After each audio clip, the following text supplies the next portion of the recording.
చంద్రబాబు నాయుడుకున్నంత ప్రచార యావ పబ్లిసిటీ పిచ్చి ఈ దేశంలో ఇంకెవరికి లేదు. ఆ ప్రచార యావతోటే గోదావరి పుష్కరాల్లో 30 మందిని చంపేశాడు. ఆ ప్రచార యావతోటే గుంటూరులో మళ్ళీ ఇంకా 2-3 చోట్ల గొంతుల్లో సందుల్లో జనాన్ని చూపించడం కోసం కేవలం ఆ ఫ్లయింగ్ ఆ షాట్స్ కోసం ఇరుకు గొంతుల్లో పెట్టి చంపేశాడు. వాళ్ళందరి పాడ ఆయన మొయ్యలేదు. అసలు బాధ్యత మాది కాదని అన్నాడు. జగన్మోహన్ రెడ్డి గవర్నమెంట్ ఉన్నప్పుడు ఒక బీసీ చనిపోతే ఆ పాడ మోస్తే తనకి పబ్లిసిటీ వస్తుంది. బీసీల పట్ల తనకేదో ప్రేమ ఉన్నట్టు ప్రకటించుకోవడానికి అప్పుడు ఒక అవకాశం ఉంది. అందుకు వచ్చాడు తప్పితే అతనికి బీసీల మీద కానీ బీసీల పట్ల ఏ రకమైనటువంటి వాత్సల్యం ఎప్పుడు చూపించలేదు.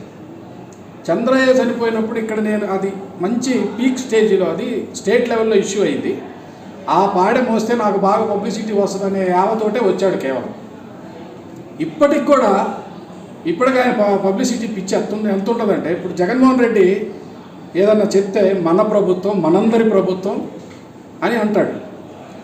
ఈయన చంద్రబాబు నాయుడు గారు చెప్తే నేను తీసుకుంటా బాధ్యత, అది నేను కడతా, అది నాది అనేదే ఆయన చెప్తాడు తప్పితే మనది మన గవర్నమెంట్ అని అసలు ఎప్పుడూ చెప్పలే.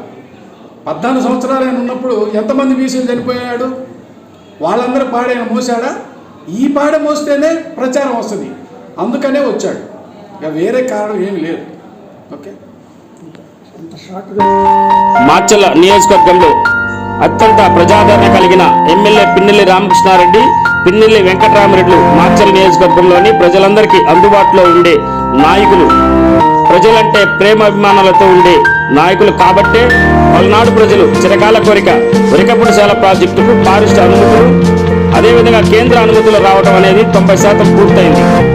మాచర్ల పట్టణానికి బొగ్గవాగు నుంచి మరియు నెహ్రూ నగర్కి మంచినీరు అందించడానికి 86 కోట్లతో ప్రభుత్వం టెండర్ కూడా పిలవడం, అదేవిధంగా శంకుస్థాపన కూడా చేయడం జరిగింది. అందుకే ప్రజలందరూ ప్రేమ అభిమానాలతో నిరాంజనం తెలుపుతున్నారు ఎమ్మెల్యే పిన్నెల్లి రామకృష్ణారెడ్డికి. ఆయన ఎక్కడ బహిరంగ సభలు పెట్టినా, భారీ సంఖ్యలో ర్యాలీలు పెట్టినా వేలాదిగా తరలి వస్తున్నారు. రాబోయే ఎన్నికల్లో వైఎస్ఆర్ కాంగ్రెస్ పార్టీకి ఓటేసి అత్యధిక మెజార్టీతో గెలిపించాలని మాచర్ల 4వ వార్డు కౌన్సిలర్ మీ రామిశెట్టి వెంకటేశ్వర్లు ప్రార్థిస్తున్నారు.